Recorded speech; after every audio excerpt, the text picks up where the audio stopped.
chapter 25. Ano ba ang tao sa Diyos? Tapos, sumagot si Bildad na taga-Shuwa.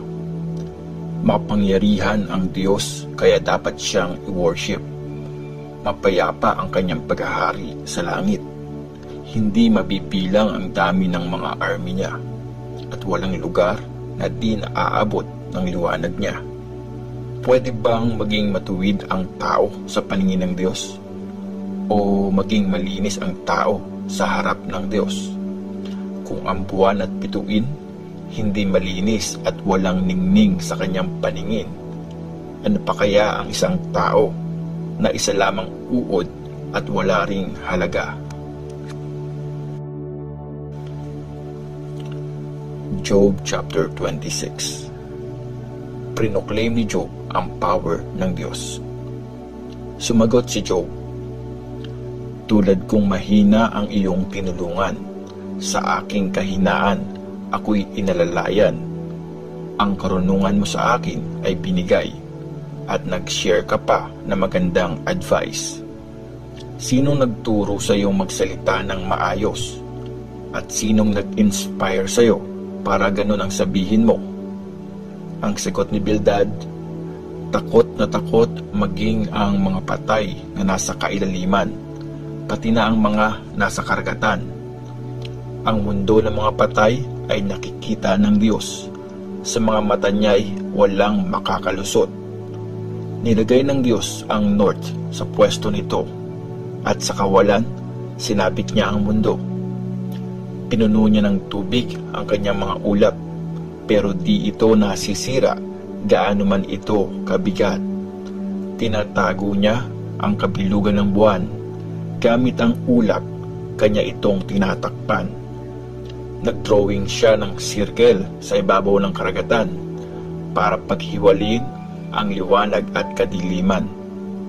Mga haligi ng langit sa takot ay nanginginig.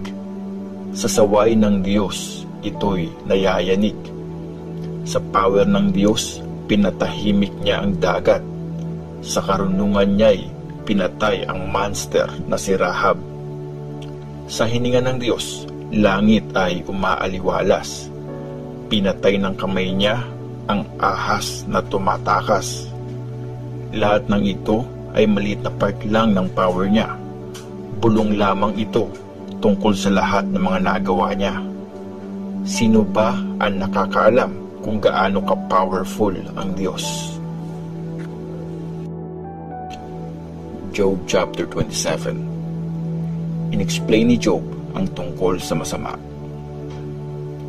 Nagsalita ulit si Job.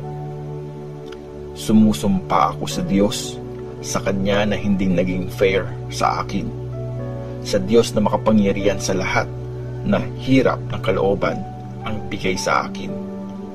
Habang may buhay pa ako na bigay ng Diyos, di ako magsisinungaling, at totoo lang ang aking sasabihin. Hindi ko matatanggap na kayo ang tama. Hanggang mamatay ako, sasabihin kong wala akong ginawang masama. Alam kong nasa tama ako, kaya di ko ito isusuko. Buong buhay ko, malinis ang konsensya ko. Lahat ng mga kaaway ko at mga kalaban, gaya sa masasama, sana sila'y parusahan. May pag-asa pa ba ang masama pag kinuha ng Diyos ang buhay niya? Pag dumating ang problema, panalangin kaya niya ay pakikinggan? Matutuwa kaya siya sa pag-worship sa Diyos na makapangyarihan sa lahat? Magpe-pray ba siya sa Kanya sa lahat ng panahon? Ang power ng Diyos na makapangyarihan sa lahat, sasabihin ko sa inyo. At i-reveal ko ang Kanyang plano. Alam nyo ang lahat ng ito, pero wala pa ring kwenta ang sinasabi nyo. Ang sagot ni Zophar, paparusahan ng Diyos na makapangyarihan sa lahat ang mga masasama sa ganitong paraan. Magkaanak man sila ng marami, sa gera lahat sila ay masasawi. Ang mga anak nila, gutom ang mararanasan.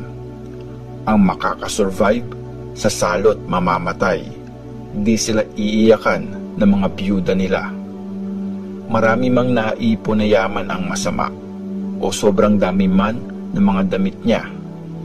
Kahit isa sa mga yon, di nila mapapakinabangan.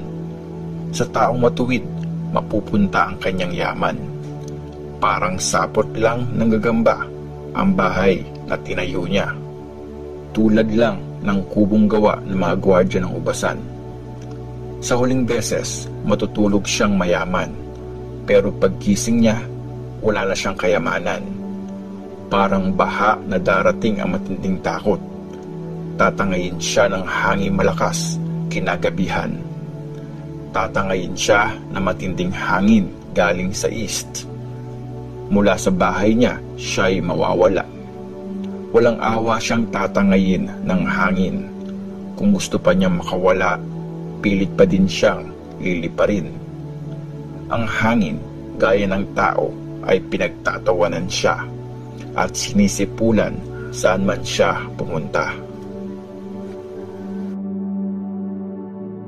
Job chapter 28. Tula tungkol sa karunungan. May minahan kung saan nakukuha ang silver, at may lugar na doon nililinis ang gold. Nahuhukay ang iron mula sa lupa, at tinutunaw ang copper mula sa batong nakuha. Nagdadala ng ilaw ang taong naghuhukay sa madilim na minahan, at hinuhukay niya hanggang sa kailaliman para makita ang hinahanap na kayamanan. Naghuhukay siya sa lugar na walang nakatira, liblib na lugar, walang bumibisita.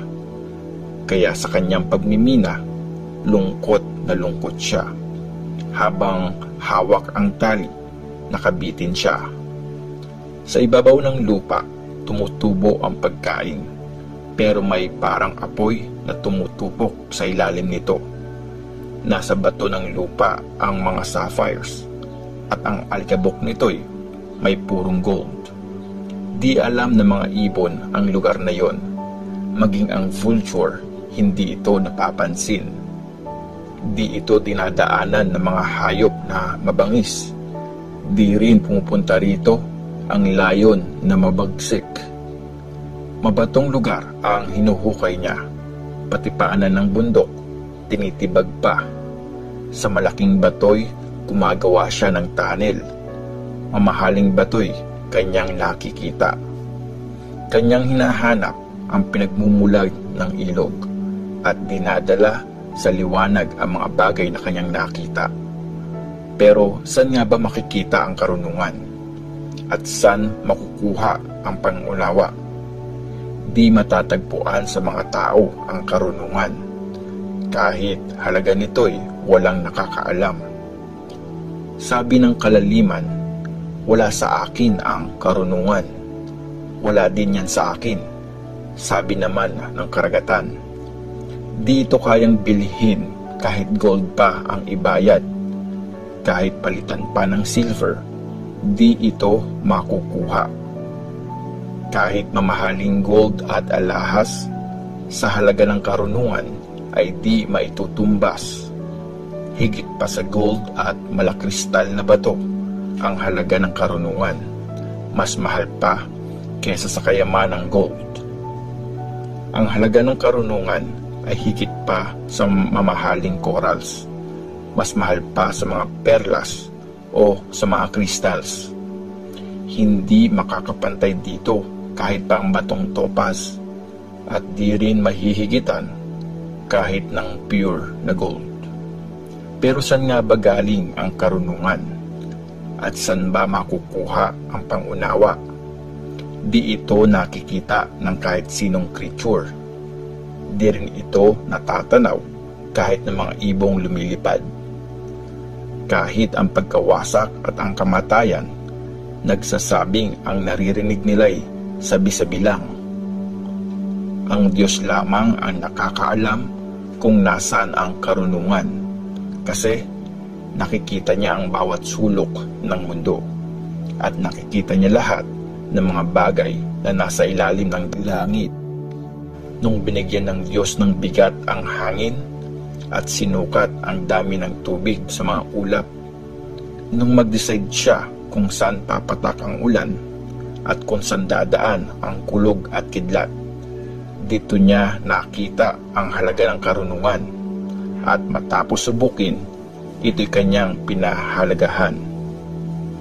At sinabi niya sa lahat ng tao, ang pagkakaroon ng takot kay Lord ay karunungan, at ang paglayo sa masama ay katalinuhan.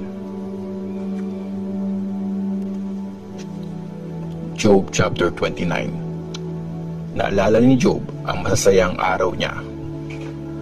Nagsalita ulit si Job, kung maibabalik ko lang ang dati kong buhay, nung panahon na ang Diyos sa akin ang nagbabantay, nung ang liwanag niya sa akin ay gumagabay, sa paglakad ko sa dilim, ilaw niya ang patnubay.